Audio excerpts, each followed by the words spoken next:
No niin, täällä pikkuhiljaa yritetään epätoivoisesti saada viimevuotisia anglikaanikirkon palmun oksia palamaan. Tää on nyt tämmönen. Kyllä tämä tulee hitaasti, mutta varmasti.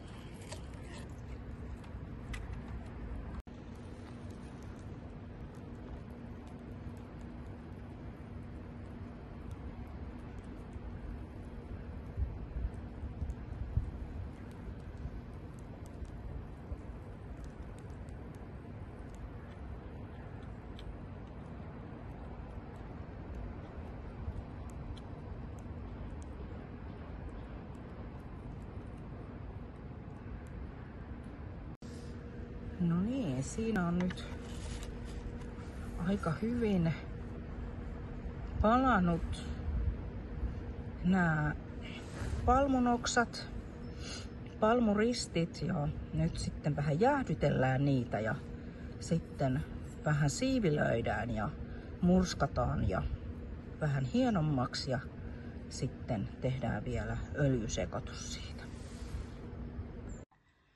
No niin, nyt on sitten se poltettu palmu niin murskattu vielä vähän hienommaksi.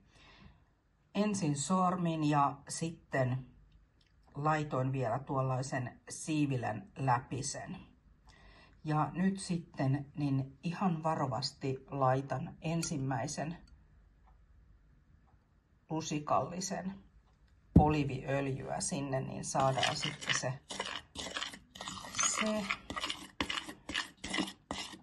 toivon mukaan niin hyvä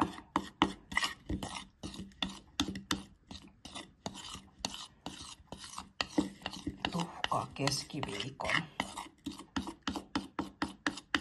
tuhka.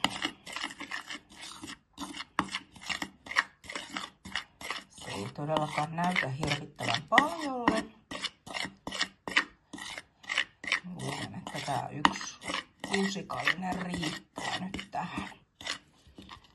Täältä vielä otetaan sitten kaikki irtotuhka mukaan.